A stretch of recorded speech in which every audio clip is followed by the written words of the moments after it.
I'm Scarlett, 32, female, and my ex-boyfriend, who dumped me for being a loser who never finished college. Just had his world turned upside down when his own boss recognized me as the CEO he's been desperate to meet. The look on Kevin's face when the dots connected was a moment I didn't know I needed, a moment that closed a painful chapter of my life I thought would remain open forever. Our story, or rather the end of it, began 10 years ago in a sterile, beige-walled dorm room that smelled of stale coffee and shattered dreams. I was in my junior year of a computer science degree, but my heart wasn't in the lectures or the exams. It was in the lines of code I was writing on my own, late into the night, for a project I called Nexus. It was an intuitive data linking software that I believed could revolutionize how small businesses managed their information. It was my passion, my future. Kevin, my boyfriend of 2 years, saw it as a distraction. I remember the day I told him I was dropping out. I had just secured a tiny amount of seed money from a local angel investor, just enough to rent a small office space and survive on instant noodles for a year. I thought he'd be proud. Instead, his face, usually so handsome and animated, hardened into a mask of disappointment. "You're doing what?" he asked, his voice flat. He was sitting on the edge of my lumpy dorm bed, dressed in a crisp polo shirt and khakis, already looking like the corporate man he aspired to be. "I'm leaving school, Kev. I'm going to focus on Nexus full-time," I said, my own voice trembling with a mixture of fear and excitement. "This is a real shot. Mr. Abernathy believes in it. He believes in me." Kevin stood up and started pacing the small room. "Mr. Abernathy is an old man throwing away pocket change. Scarlett, be realistic. You're throwing away a guaranteed future. A degree from this university means something. It means stability. A good job. A 401k. What does Nexus get you? A tiny office and a mountain of risk." "It's a risk I'm willing to take," I said, my chin lifting. "I believe in this more than anything." He stopped pacing and looked at me, his eyes cold. "That's the problem. You believe in this fantasy more than you believe in us in a real future." He let out a short, bitter laugh. "I can't do this, Scarlett. I can't tie my future to a dreamer. I need a partner, not a project." He then delivered the line that would echo in my mind for years. "You're choosing to be a loser who never finished college. I have to choose a different path." He broke up with me right there. He packed his things from my room, a toothbrush, a spare hoodie, and walked out. A week later, he was dating a business major named Tiffany, a woman who had her 5-year plan mapped out on a color-coded spreadsheet. The message was clear. I was the unstable, risky variable he had wisely eliminated from his life's equation. The pain of that breakup was sharp, but his words were sharper. They became the fuel for a fire I didn't know I had. His dismissal of my dream didn't make me abandon it. It made me cling to it with a ferocity that bordered on obsession. The memory of his condescension was reinforced a few months later. I was at a party thrown by some mutual acquaintances from the university. I was there mostly out of a sense of obligation, feeling out of place among people who were discussing finals and internships. I saw Kevin across the room, his arm slung possessively around Tiffany. He caught my eye, and instead of looking away, he smirked and led his new girlfriend over to his circle of friends, intentionally speaking just loud enough for me to hear. "Yeah, she's working on some little computer thing in her parents' garage now," he said, gesturing vaguely in my direction with his drink. "Dropped out and everything. It's a shame. She was smart but just couldn't handle the pressure, I guess." His friends chuckled, glancing over at me with expressions of pity. I felt my face burn with humiliation. I wasn't in my parents' garage. I had a tiny, windowless office, but his caricature of my life was designed to sting, and it did. I left the party without saying goodbye to anyone, the laughter following me out the door. That night, I stayed up and coded for 19 straight hours, not out of inspiration, but out of pure, unadulterated spite. Those early years were the hardest of my life. Kevin's life, from what I could see on social media, was a curated gallery of success. Photos of his graduation, cap and gown pristine. Pictures of his first company car, a shiny generic sedan.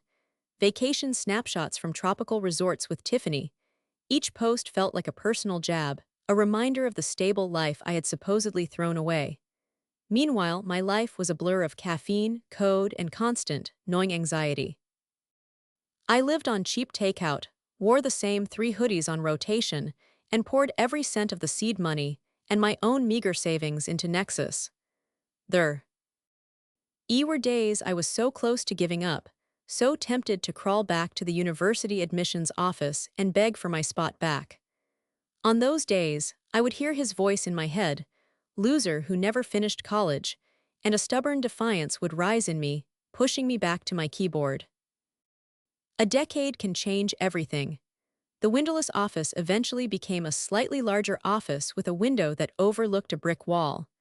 That office gave way to a floor in a shared workspace, and finally to the building where I now stood, the headquarters of Nexus Innovations. My name, Scarlett Vance, was on the glass doors in clean, minimalist font. My life now was unrecognizable from the one I led in my 20s. My mornings no longer started with the panic of a dwindling bank account, but with a quiet cup of tea in my sun-drenched apartment overlooking the city. My uniform of worn-out hoodies had been replaced by tailored blazers and silk blouses, and most importantly, the anxiety had been replaced by a quiet confidence. Nexus Innovations had not just succeeded, it had soared. My little data linking software had evolved into a sophisticated, AI-driven business intelligence platform that was becoming the gold standard for small and medium-sized enterprises. We had over 200 employees, offices in 3 cities, and a valuation that made my early angel investor a very, very happy man. Today was a Wednesday in mid-July, and the air conditioning in my corner office was a welcome relief from the summer heat. My office was my sanctuary. One wall was a floor-to-ceiling window offering a panoramic view of the skyline, a constant reminder of how far I'd come. The other walls were lined with whiteboards covered in flowcharts and brainstorming notes. My desk was a large, reclaimed wood surface, holding little more than my laptop, a notepad, and a framed photo of my parents, whose garage had, for a short time, been my first real office. My assistant, a sharp and preternaturally organized young woman named Maya, walked in with a tablet. "Morning, Scarlett.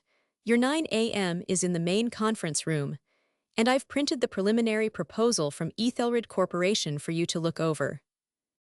Ethelred, I mused, taking the folder from her. The name sounded old, stuffy, and deeply corporate.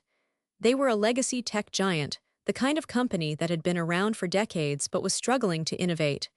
They were the opposite of everything Nexus stood for. What do they want? "A strategic partnership," Maya said.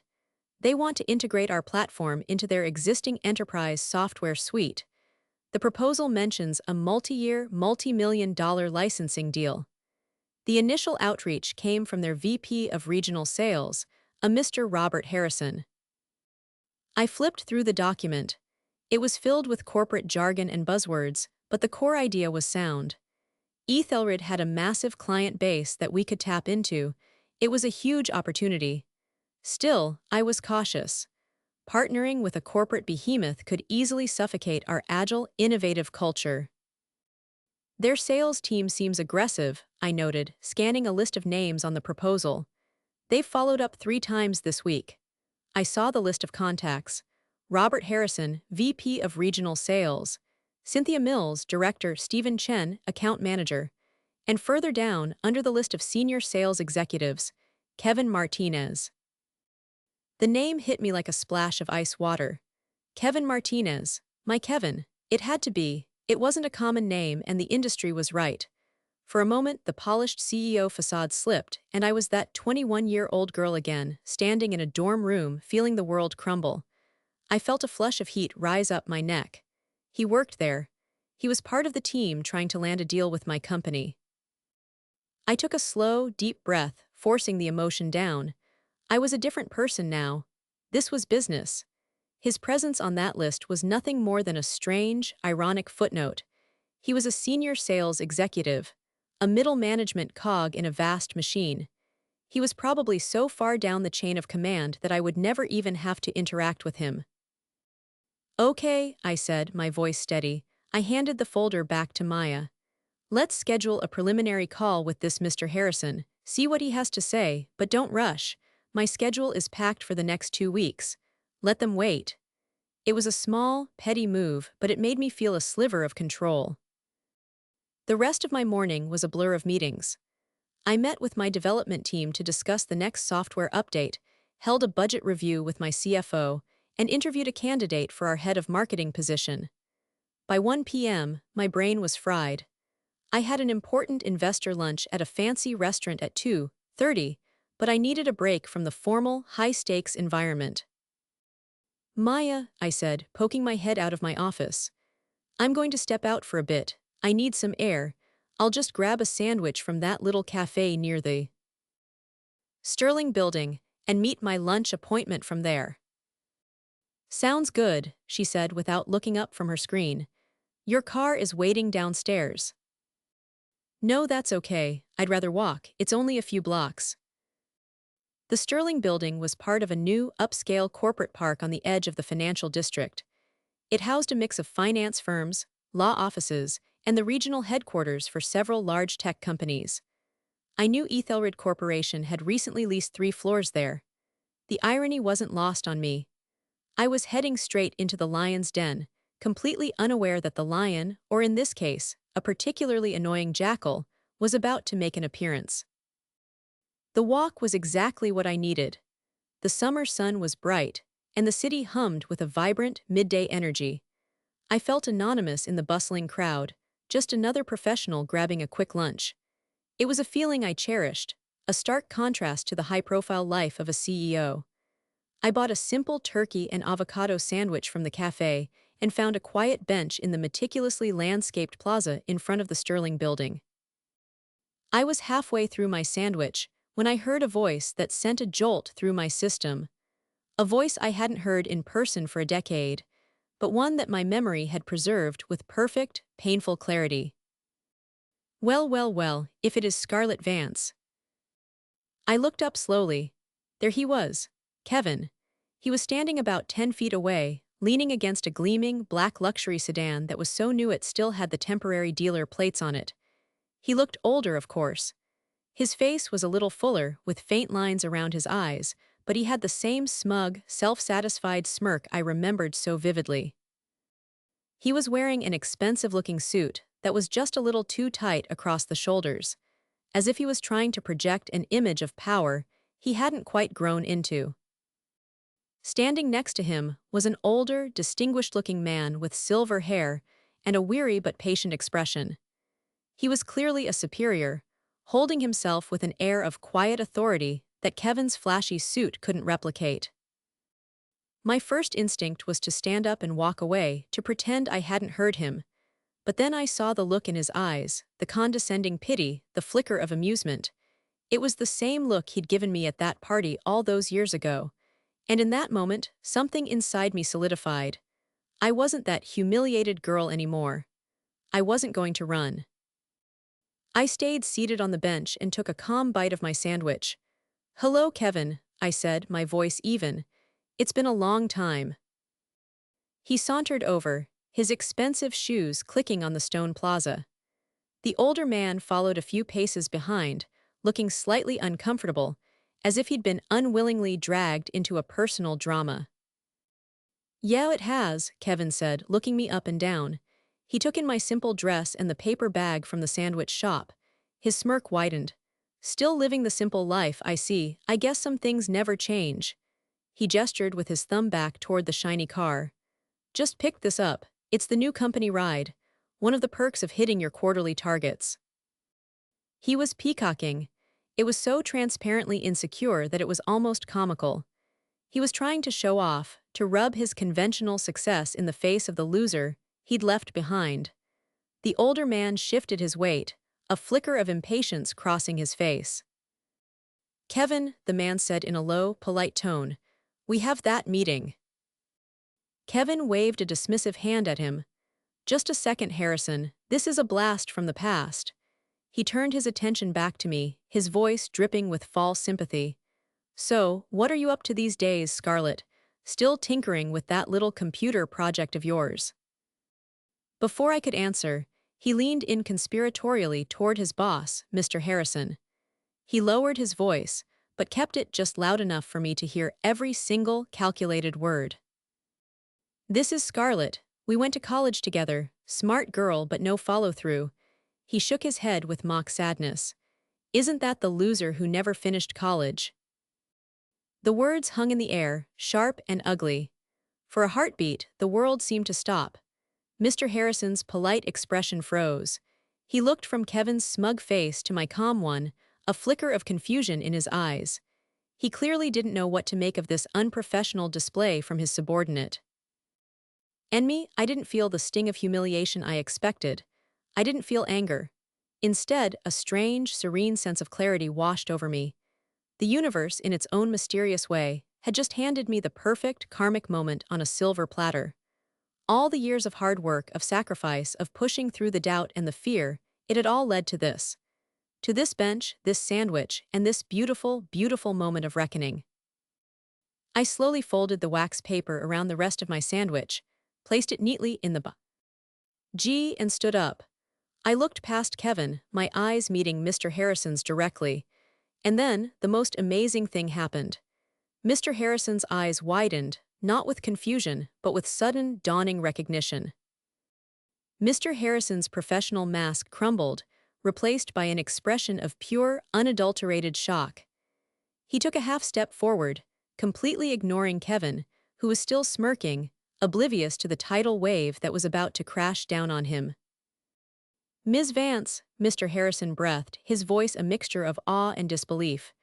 "Scarlett Vance, of Nexus Innovations." Kevin's smirk faltered. A wrinkle of confusion appeared between his eyebrows. He looked back and forth between me and his boss. "Harrison, what are you talking about? How do you know her name?" I held Mr. Harrison's gaze, a slow, genuine smile spreading across my face for the first time. I gave a slight nod. "Mr. Harrison, it's a pleasure to finally meet you in person. I've seen your name on a few emails." Mr. Harrison's face broke into a relieved, almost giddy smile. He strode forward, extending his hand eagerly, his earlier impatience completely forgotten. "The pleasure is all mine, Ms. Vance. I'm Robert Harrison, VP of Sales for Ethelred. I've been trying to get a meeting with you for months. My assistant has been hounding yours." He shook my hand with the enthusiasm of a man who had just found a winning lottery ticket on the sidewalk. "I can't believe it. What are the chances?" Kevin stood frozen, his jaw slack. The color was draining from his face, leaving it a pasty, sickly white. The shiny new car, the symbol of his success that he had been so proud of just moments before, now seemed like a cheap, gaudy prop in a play that had gone horribly wrong. His eyes darted between us, the terrible truth slowly assembling itself in his mind. He stammered, "Wait, the Nexus Innovations. The Scarlett Vance, no, that's not possible." Mr. Harrison, still beaming, finally turned to his subordinate. The warmth in his expression vanished, replaced by a cold, professional fury. "Kevin," he said, his voice dangerously quiet. "You know Ms. Vance, the CEO of the company we are desperately trying to partner with, the woman whose platform represents our single biggest growth opportunity for the next fiscal year." Each word was a hammer blow, and I could see Kevin physically shrinking under the weight of them. He looked at me, his eyes wide with a desperate, pleading panic. The smugness was gone, replaced by the raw terror of a man watching his career and his entire self-image detonate before his very eyes. He sputtered, unable to form a coherent sentence. I decided to offer him a small, merciful push over the cliff's edge. I turned my calm, smiling face to him. "Kevin, you were just telling Mr. Harrison about me. You were saying I was what was it you called me? The loser who never finished college." The word loser hung in the air, now impossibly ironic. Mr. Harrison's eyes narrowed, his expression turning to one of utter disgust as he finally understood the full context of Kevin's earlier comments. He looked at Kevin as if he were something unpleasant he had scraped off his shoe. "Is that true, Martinez?" Mr. Harrison's voice was like ice. Is that how you speak about the CEO of a potential strategic partner? Kevin looked like he was going to be sick. No, I mean yes, but I didn't know. Scarlett, I had no idea. I was joking. It was a long time ago. His desperation was pathetic. He was no longer the confident corporate player, but a scared child trying to talk his way out of trouble. I felt a flicker of the old pity, but it was quickly extinguished by the memory of his cruelty. He wasn't sorry for what he said. He was sorry that he said it to me now. I gave a small, polite laugh. It certainly was a long time ago, Kevin. A lot has changed. I turned my attention back to the stunned vice president. Mr. Harrison, it was an unexpected pleasure. As for your proposal, I'll have my assistant Maya reach out to you to schedule that call. I let a beat of silence hang in the air before adding, I'm sure we'll have plenty to discuss. The unspoken part of that sentence was clear, and the first thing we'll discuss is your employee's behavior. With a final, polite nod to Mr. Harrison and a brief, dismissive glance at the ghost-white face of my ex-boyfriend, I turned and walked away. I didn't look back. I didn't need to. I could feel the fallout behind me, a silent explosion of shattered ego and professional ruin. The click of my sensible heels on the pavement was the only sound in my ears, a steady, triumphant rhythm marking the end of a long, arduous journey. As I walked away, a strange mix of emotions swirled inside me. There was the undeniable, intoxicating rush of vindication. It was the kind of perfect, cinematic moment you read about in books or see in movies, the kind you never imagine will actually happen in life. The universe had served Kevin a dish of karma so cold and so precise it was breathtaking. But beneath the triumph, there was a layer of something else, a quiet, somber sense of closure. The ghost that had haunted me for 10 years, the voice in my head that whispered loser and dreamer, had finally been silenced. Not by my success, not by the money or the title, but by seeing the man who created that ghost for what he truly was. A small, insecure person whose opinion was, and always had been, utterly worthless. I reached my car, a sleek but understated electric vehicle, a stark contrast to Kevin's flashy gas guzzler, and slid into the driver's seat. I sat there for a long moment, my hands resting on the steering wheel, just breathing. In, out, the whirlwind of the last 10 minutes began to settle. The scene replayed in my mind. Kevin's smug face, Mr. Harrison's dawning horror, the pathetic panic in Kevin's eyes as his world unraveled. A laugh escaped my lips. It wasn't a happy laugh, or a cruel one. It was a laugh of sheer, unadulterated disbelief. It was the laugh of a marathon runner crossing a finish line they once thought was impossibly far away. Then my phone buzzed, and again, the digital onslaught had begun. The first notification was a text message from a number I didn't recognize. Scarlett, it's Kevin. Please, I am so sorry, I'm an idiot. I had no idea, it was a stupid joke. Please don't let this affect the deal, I can explain. I read the message, and a feeling of weary disgust washed over me. There was no real apology in his words. No acknowledgement of the hurt he'd caused 10 years ago or the insult he'd delivered 10 minutes ago. It was all about the deal. It was all about him. I can explain. As if there were any explanation that could possibly justify his behavior. I deleted the message without replying. The second notification was an email. The subject line was, Sincere apologies, Robert Harrison, Ethelred Corp. Dear Ms. Vance, the email began. I am writing to offer my most profound and sincere apologies for the unprofessional and utterly unacceptable behavior of my subordinate, Kevin Martinez, which you were subjected to today. I was appalled by his conduct, and I want to assure you that his comments in no way reflect the views or values of Ethelred Corporation. His actions are being addressed internally at the highest level. I understand that this incident has cast a pall over our potential partnership, but I sincerely hope you will not hold his personal failings against our company. I would be grateful for the opportunity to discuss this further at your earliest convenience. Your time is valuable, and I am prepared to make myself available whenever you see fit. This was a different kind of message entirely. It was professional, direct, and filled with the panicked energy of a man trying to salvage a multi-million-dollar deal. Mr. Harrison was doing damage control, and he was doing it fast.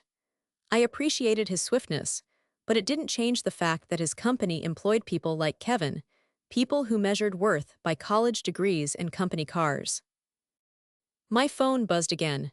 A new text from Kevin's number. "Scarlett, please just talk to me for 5 minutes. Harrison is going to fire me. My life is over, please." I switched my phone to silent and tossed it onto the passenger seat. I didn't want to hear from him. I didn't want to hear his excuses or his panicked begging. The satisfaction of the moment was already starting to curdle, tainted by the sour taste of his desperation. This wasn't about enjoying his downfall. It was about recognizing my own ascent. I started the car and pulled out of the parking lot, heading toward the restaurant where my investor lunch was scheduled. As I drove, I thought about the woman I was on my way to meet. Her name was Eleanor Vance, no relation, just a happy coincidence. She was one of the most respected venture capitalists in the country and had been a mentor to me for the past 3 years. She was sharp, insightful, and had a zero-tolerance policy for nonsense.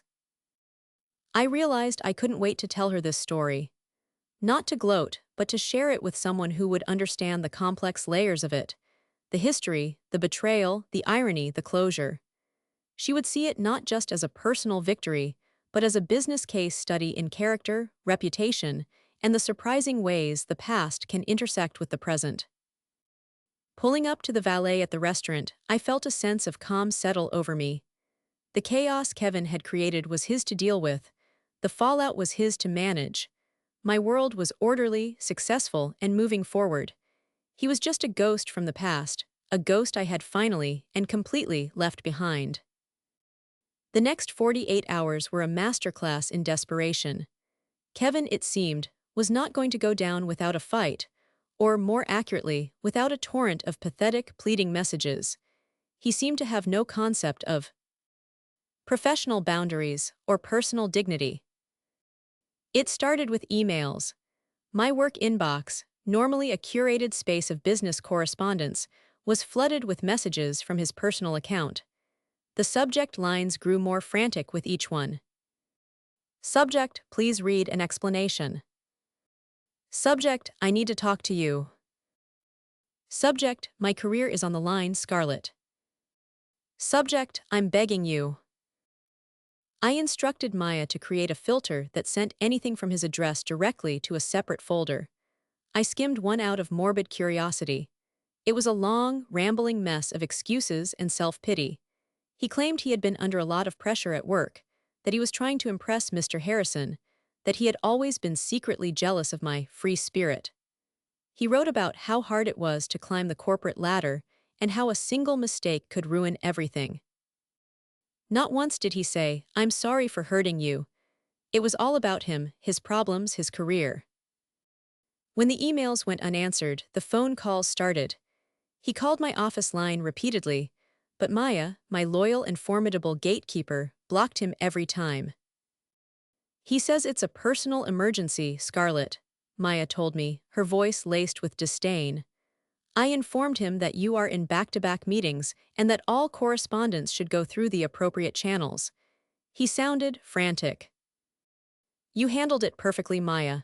Thank you," I said. By Thursday afternoon, he escalated his efforts. I was in a meeting in the main conference room, the one with the glass walls that overlooked the office floor, when Maya buzzed my intercom. "Scarlett, apologies for the interruption, but you have a visitor in the lobby." "I'm not expecting anyone," I said, puzzled. There was a brief pause. "It's Kevin Martinez, he's demanding to see you. Security is with him." A wave of irritation washed over me. He had shown up at my office. The nerve of him was astonishing. "Tell security to inform him that he is on private property and needs to leave immediately," I said, my voice cold. "If he refuses, they should call the police." "Understood," Maya replied. From the conference room, I could see the small commotion at the reception desk far below. I saw the security guards speaking to a figure who was gesturing wildly. After a few minutes, They escorted him out of the building. My employees were looking on, confused. I felt a flash of anger that he had brought his drama into my workplace, a place I had built to be a sanctuary of professionalism and respect. The final, most desperate attempt came that evening. I was at home, trying to unwind with a book, when my personal cell phone rang. It was an unlisted, blocked number. I almost ignored it, but a strange premonition made me answer. Hello. Scarlett, thank God, don't hang up. Please just give me 2 minutes. It was him. My blood ran cold. How did he get this number? He must have had it saved from a decade ago, a digital fossil from a forgotten era. Kevin, you should not be calling this number, I said, my voice tight with anger. You need to stop harassing me. I know, I'm sorry, but I'm desperate. His voice was cracking, stripped of all its earlier arrogance. He sounded like he was on the verge of tears. They put me on administrative leave. Harrison told me they're conducting a full review of my conduct. That's corporate speak for we're building a case to fire you without getting sued. Scarlett, I'm going to lose everything. My job, that car, my reputation. Your reputation, I thought, you destroyed that yourself. I remained silent, letting him talk. I messed up, he continued, his words tumbling out in a rush. I know I did. I was an arrogant jerk back then, and I was an arrogant jerk on Tuesday. I see you and you look happy. You did it. You actually did it. Everything you said you would. And I'm still stuck on the same stupid hamster wheel, trying to impress people I don't even like. For a fleeting second, I almost felt a sliver of pity. He sounded broken. But then came the part that erased any trace of sympathy. Please, Scarlett, he begged, his voice dropping to a conspiratorial whisper. You could fix this. You could call Harrison and tell him it was all a misunderstanding, or better yet, he hesitated, and I could practically hear the gears turning in his desperate mind. You could hire me at Nexus. Any job, I'll be a junior account manager. I'll get coffee. I don't care. If I could tell Harrison I have a job offer from you, it would change everything. It would prove I'm not a total liability. Please, Scarlett, for old time's sake, you owe me that much, don't you? I was so stunned by his audacity that I couldn't speak for a moment. Oh, him.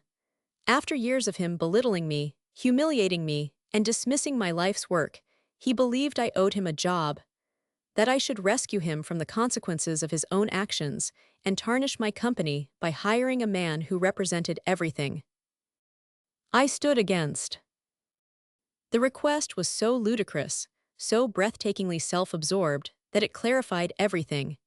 This wasn't a man who had seen the error of his ways. This was a cornered animal trying to chew his way out of a trap, with no regard for anyone but himself. And in that moment, I knew exactly what I had to do. A profound calm settled over me. All the anger, all the irritation, all the lingering ghosts of past hurts, they just evaporated, replaced by a crystalline, unshakable certainty. I finally understood that this conversation wasn't for him. It was for me. It was my chance to verbally close the door that he had slammed in my face 10 years ago. No, Kevin, I said. My voice was quiet but firm, devoid of anger or malice. It was the voice of a CEO making a final, non-negotiable decision. He was silent for a beat, as if he couldn't process the word. No, what do you mean no? Scarlett, did you hear what I said? I'll do anything. I heard you, I replied, my tone even. And the answer is no. And I think you need to understand why. This isn't about revenge. I'm not refusing to help you because I'm still angry about what happened in college. I'm refusing because of what happened on Tuesday. I took a breath and continued, laying out the truth as simply and clearly as I could. The company I built, Nexus Innovations, is more than just software, Kevin. It's a culture. It's built on a foundation of collaboration, mutual respect, and seeing potential where other people might see failure. We hire people who lift each other up, who are passionate about innovation, and who have the integrity to admit when they're wrong and the character to do what's right. I let the words sink in before delivering the final part of my reasoning. When you saw me on Tuesday, you had a choice. You could have been polite, you could have been civil, you could have even ignored me. but you chose to try and humiliate me in front of your boss to make yourself look better. You called me a loser. You didn't just break up with me 10 years ago, Kevin. You actively tried to break my spirit. Your actions this week prove that you haven't changed at all. You still only value people based on what you think they can do for your status. Hiring you wouldn't just be a bad business decision, I concluded, my voice softening slightly. It would be a betrayal of every single employee I have, of my investors, and of everything I have worked for the last decade to create. It would be a betrayal of myself. My company has no place for someone with your character. The silence on the other end of the line was absolute. He had nothing left to say. There were no more arguments, no more excuses, no more begging. I had laid the truth out bare, and it was irrefutable. I have to go, Kevin, I said gently. I wish you luck. I hope you figure things out. And with that, I ended the call. I blocked his number and tossed my phone aside. A deep, cleansing wave of peace washed over me. It was done.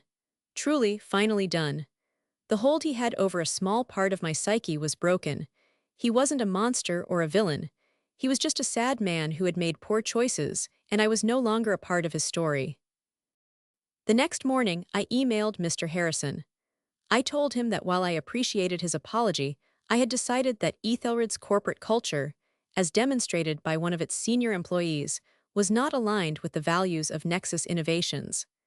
Therefore, we would be respectfully declining their partnership proposal at this time. It was a multi-million-dollar decision, but it was the easiest one I had ever made. My company's soul was not for sale.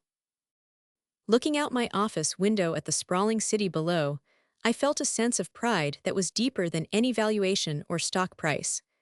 I was proud of the company I had built, but I was even prouder of the woman I had become. A woman who didn't need the approval of people like Kevin. A woman who could walk away from a bad deal, no matter how lucrative.